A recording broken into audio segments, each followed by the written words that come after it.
Bonjour à tous, aujourd'hui nous allons voir les stratégies de mot de passe affinées.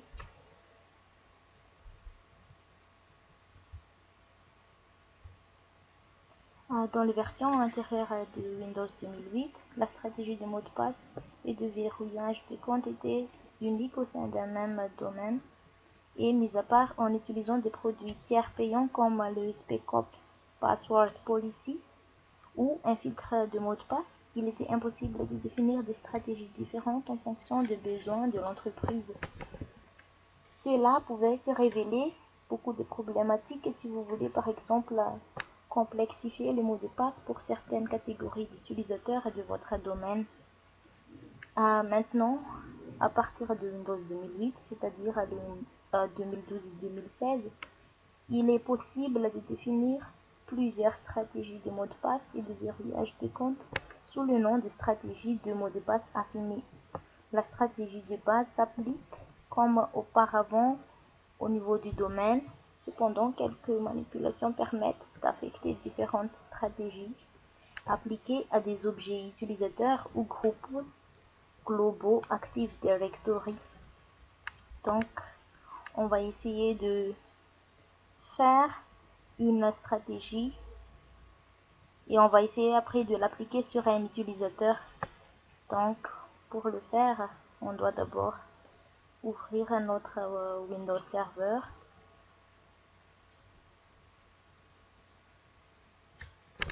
et après notre commande R2 G SVR 32 espace SCH MM GMT.dll.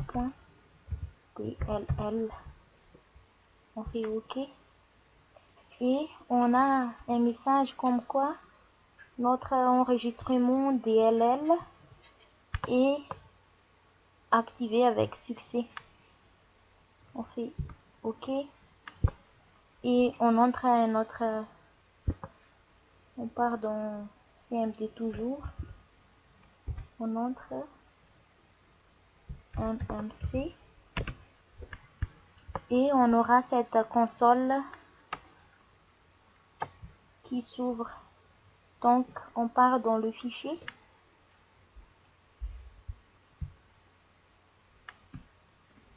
ajouter ou supprimer un composant logiciel en fichable, ou on peut faire directement CTRL M. On fait d'abord on part dans composant logiciel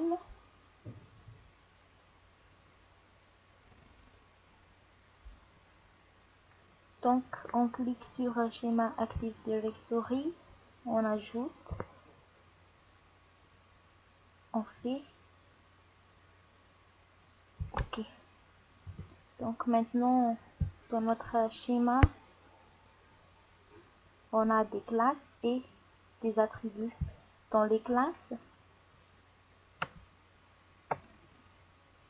on a tous les classes qui existent sur notre Active Directory et dans les attributs bon, voilà tout ce qu'on a à l'intérieur. Maintenant on a un PSC et PSO. PSC c'est le Password Setting Controller et PSO c'est le Password Setting Object. Pour les activer, on part dans utilisateur et ordinateur Active Directory. Donc on part sur notre domaine, clic droit, affichage et détail.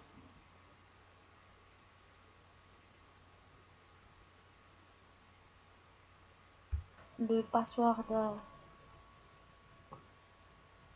Setting Controller, on le voit directement sur notre console en activant affichage les fonctionnalités avancées. Donc on part dans système et voilà on a notre password setting container. Si on le clique, jusqu'à maintenant, on n'a encore rien à ajouter. Et à propos de PSO ou Password Setting Object, il n'est pas comme le Password Setting Container, c'est-à-dire visible directement sur le console, mais on doit le créer. On doit créer un objet PSO. Donc, pour l'installation de stratégie de mot de passe affiné, on a deux méthodes, soit à partir de LDF-IDE, soit à partir de ADSI, c'est-à-dire Active Directory Service Interfaces. Alors, pour nous, on va utiliser ADSI. On part dans Exécuter et on fait la commande adsiedit.msc. OK. Et on aura cette fenêtre.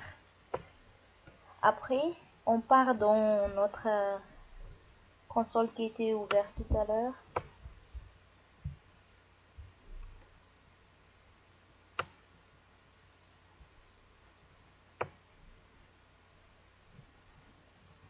Après, on fait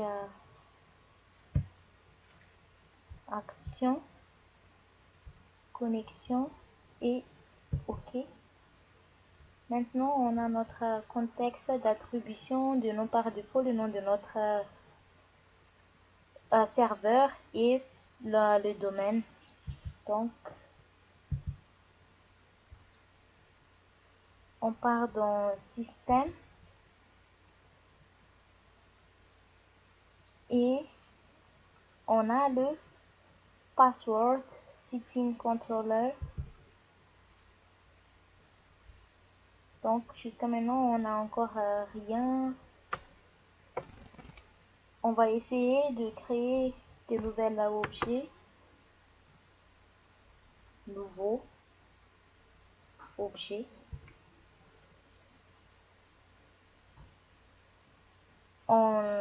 On a sélectionné une classe. Suivant. Attribut CN, c'est-à-dire c'est le nom de notre PSO. Moi, je vais l'appeler user P password PWD. Suivant. Non, on a l'attribut MSPS password settings precedency. Cet attribut est utilisé pour résoudre les problèmes de conflit si de multiples PSO sont appliqués sur un utilisateur ou un groupe de sécurité globale. Donc, la valeur de cet attribut est un entier supérieur à 0. Donc, je vais prendre 1. On fait suivant. MSTS Password Reversible Encryption Enable. Cet attribut représente l'enregistrement de mots de passe en utilisant un chiffrement réversible. La valeur de cet attribut, c'est un booléen.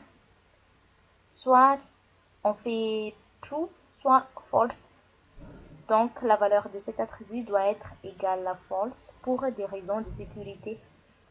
Sinon, si on met true lors de l'utilisation de l'authentification SHAP ou Challenge Handshake Authentication Protocol par accès à distance, on aura un problème. Donc, on va faire false.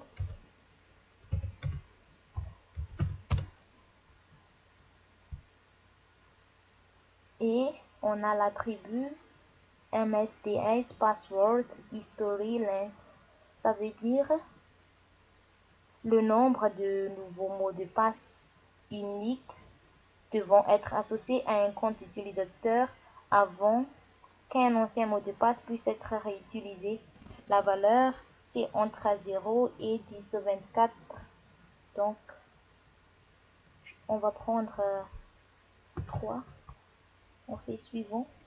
MSDS, Password Complexity Enable, c'est-à-dire la complexité de notre mot de passe.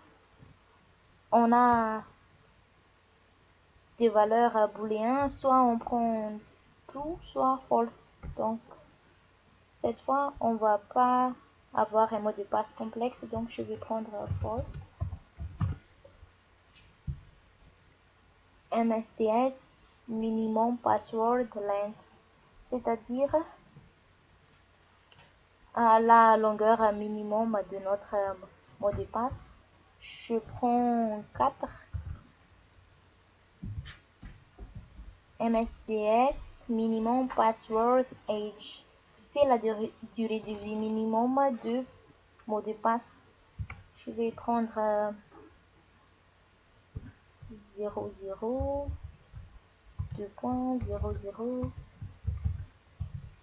Donc, ça veut dire 0 jour, 0 heure, 0 minute et 0 seconde. Suivant, le MSTS maximum password age, c'est la durée de vie maximum de notre mot de passe. Je vais prendre 60 jours. 60 jours, 0 minute, 0 heure, 0 minute et 0 seconde. MSTS Lookup Threshold. Cet attribut représente les seuils de verrouillage. Pour le verrouillage des comptes d'utilisateurs, la valeur de cet attribut varie entre 0 et 65 535. Donc, pour désactiver les stratégies de verrouillage des comptes, on affecte à cet attribut la valeur 0. Donc, on prend 0. Suivant. Maintenant, on a l'attribut MSTS Lookup Observation Window. Cet attribut représente la fenêtre d'observation pour le verrouillage des comptes utilisateurs. Il permet de réinitialiser le compteur de verrouillage du compte après la durée de votre choix. La valeur de cet attribut est écrite sous forme de jour, heure, minute et seconde. Donc pour nous, on va prendre 1 heure. Ça veut dire 0.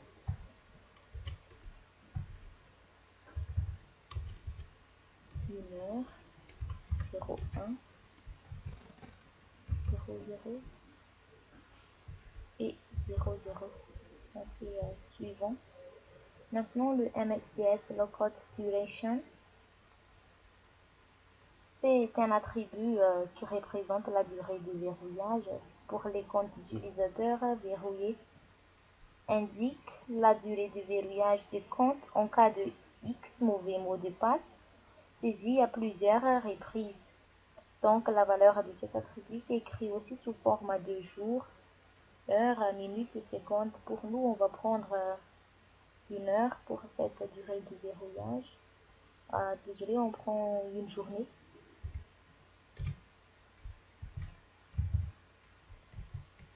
0 et 0. Et suivant. Et maintenant, on clique sur terminer. Donc voilà, on a pu créer notre PSO ou Password Setting Object.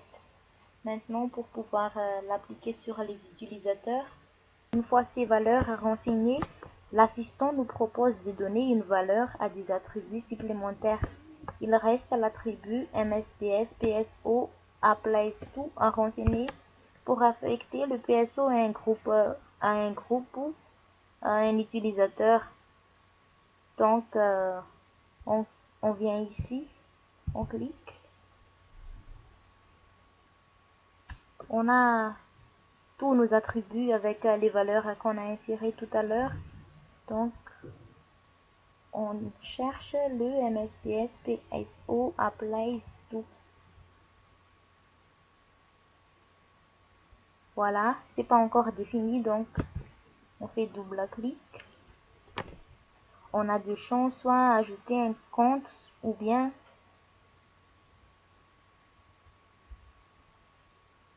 ajouter un nom unique. Donc on ajoute un compte Windows.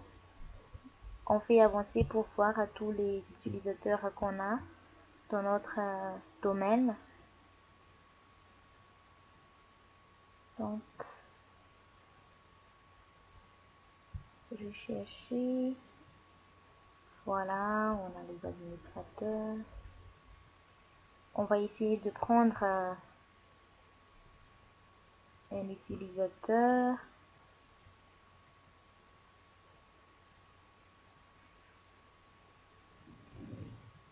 On va prendre un utilisateur. Essaye de chercher. Donc, on le prend. On fait OK. Et OK. Donc, maintenant, il a pris l'identifiant de notre utilisateur. On fait appliquer et OK. On peut aussi ajouter des groupes d'utilisateurs, mais pour nous, on va juste d'abord essayer de vérifier sur l'autre utilisateur qu'on vient d'insérer tout à l'heure. Donc, on part dans le utilisateur et ordinateur Active Directory.